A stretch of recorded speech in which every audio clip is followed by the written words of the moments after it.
Hello, everyone, and a very warm welcome back to Easy English Conversations, the podcast designed to help you build confidence, expand your vocabulary, and master natural spoken English at a calm, comfortable pace.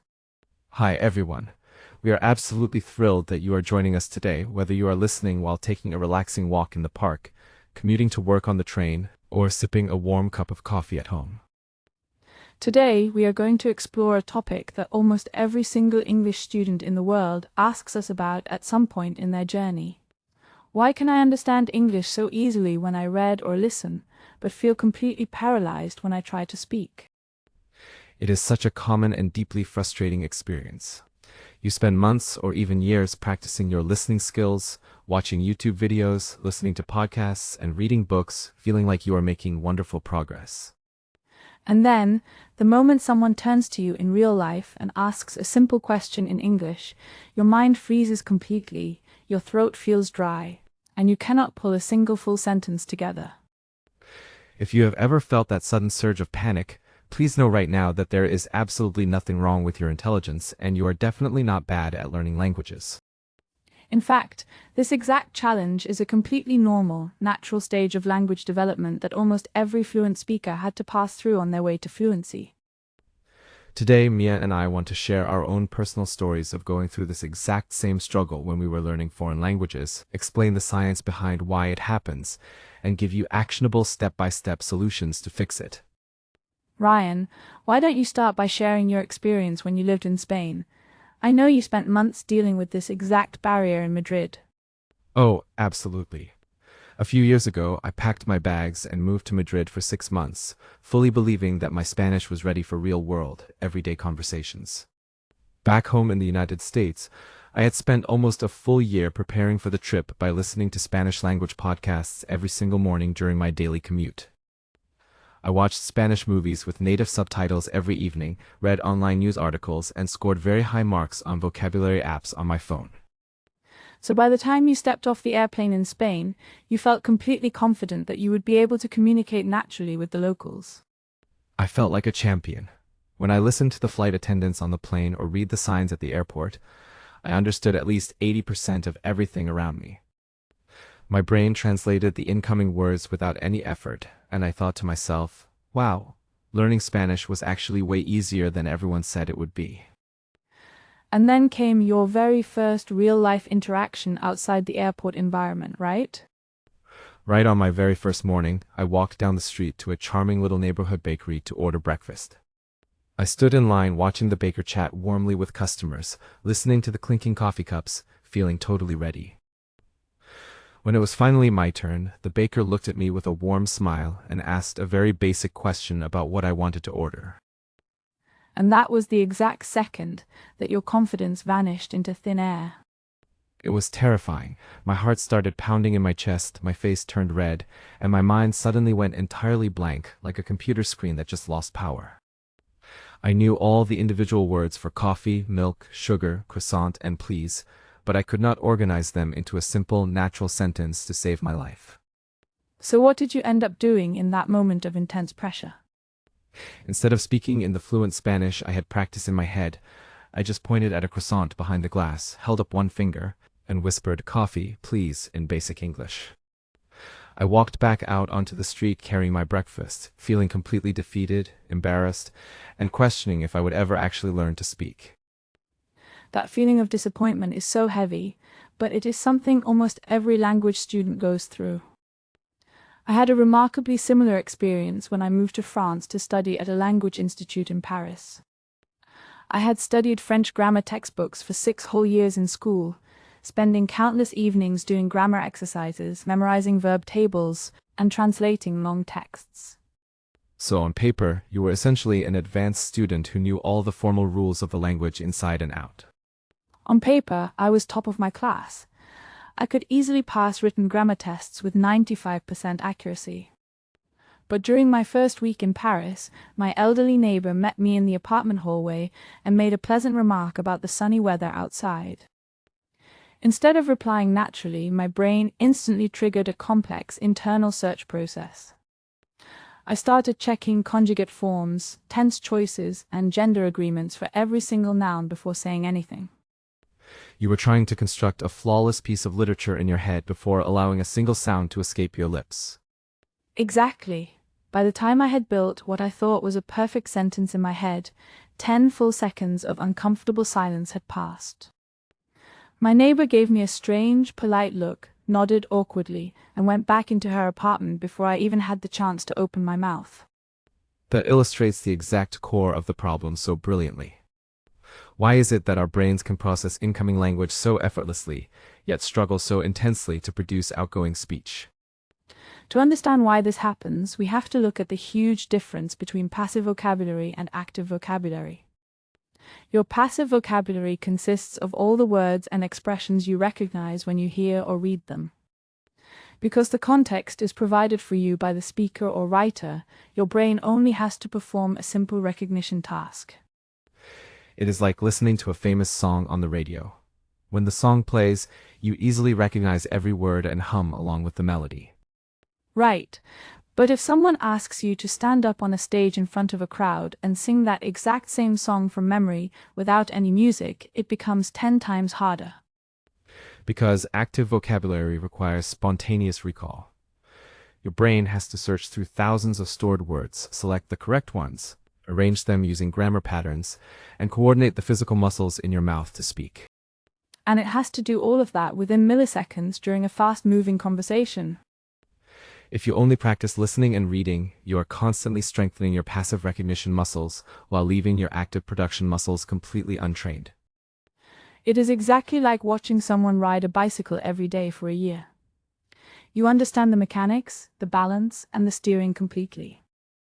But the very first time you sit on the bicycle seat yourself, your body has not developed the muscle memory yet, so you wobble and fall. So the big question is, how can our listeners shift their knowledge out of the passive recognition zone and into the active speaking zone? The very first and most essential step is a complete mindset shift. You must redefine how you view making mistakes. Most language learners treat mistakes like embarrassing evidence of failure, which creates massive anxiety and forces them into silence.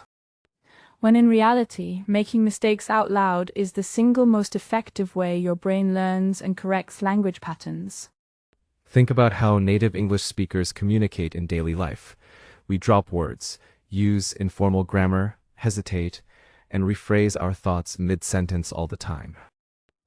Nobody is listening to you with a red pen in hand, waiting to mark down your score or judge your character.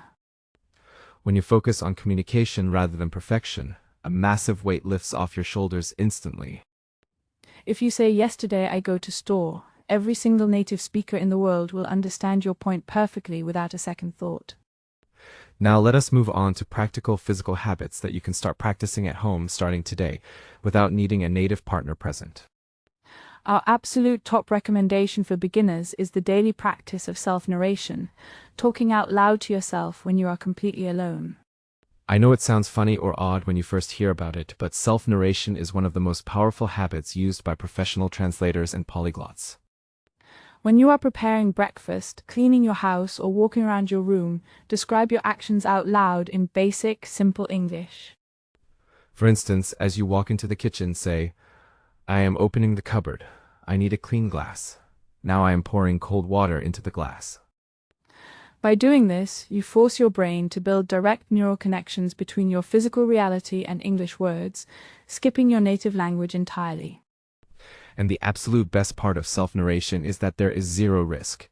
No one is there to judge you, so your stress levels remain completely at zero. If you forget a word while talking to yourself, you don't freeze in panic. You simply look up the missing word on your phone, say it out loud 3 times, and keep going. Over time, this habit eliminates the awkward pause between thinking and speaking. Our second core technique for active speech development is called the shadowing method. Shadowing is incredible because it directly targets the physical muscle memory required for natural speech. To practice shadowing, select a short audio clip from a slow podcast like this one. Maybe just 30 seconds to 1 minute of spoken audio. Press play and speak the exact words out loud at the same time as the speaker, matching their timing, speed, emphasis, and tone as closely as possible. You are not pausing the audio to repeat after us. You are speaking along with us like a shadow following a person. Because the content and sentence structure are already provided for you, your brain does not have to worry about grammar or word choice. It allows 100% of your physical focus to go directly toward training your lips, tongue, and throat muscles to move smoothly. When I started shadowing Spanish radio broadcasts for just 10 minutes every day, I noticed a huge difference in less than 2 weeks. My mouth stopped feeling stiff and tired, and the words began flowing out with far less physical effort. That brings us to our third game-changing strategy. Stop memorizing individual vocabulary words and start learning full, natural phrases. This mistake is one of the biggest reasons language learners sound hesitant and robotic when they speak. When you try to build sentences word by word, selecting a noun, picking a verb, adding a preposition, your working memory gets completely overwhelmed. It takes way too long to assemble a thought from scratch during a live conversation. Instead, fluent native speakers rely heavily on chunking, storing multi-word phrases as single units in long-term memory. For example, instead of learning the word agree by itself, learn the entire functional chunk. I completely agree with you. Instead of learning the word mind, learn the common expression, if you don't mind. When you store phrases as solid blocks, your brain can retrieve and speak them effortlessly without calculating grammar rules on the spot. It instantly frees up mental energy, allowing you to focus on the overall message and connection rather than the mechanics. Now, what about taking the jump to actual human interaction? How can someone overcome the fear of speaking with real people?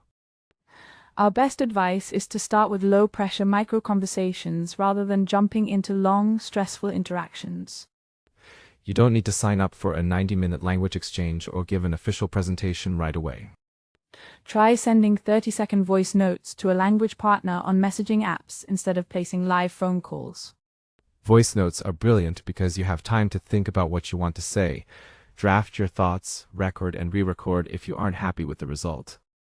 It gradually builds your real-world communication confidence step by step, without triggering that intense fight-or-flight freeze response.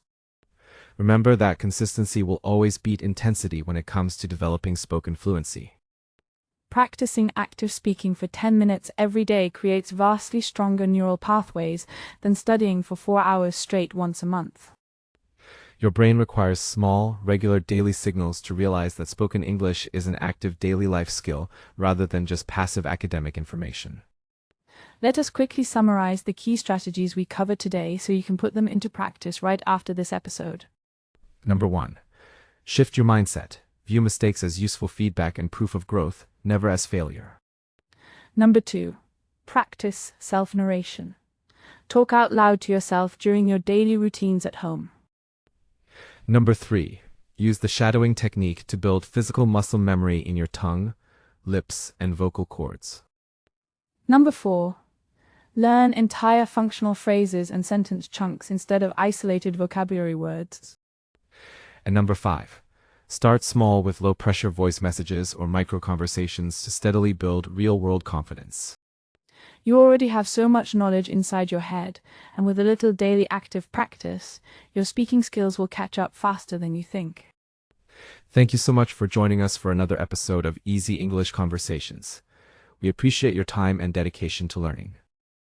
Keep practicing out loud, stay kind and patient with yourself, and we will talk to you again in our next episode. Bye-bye!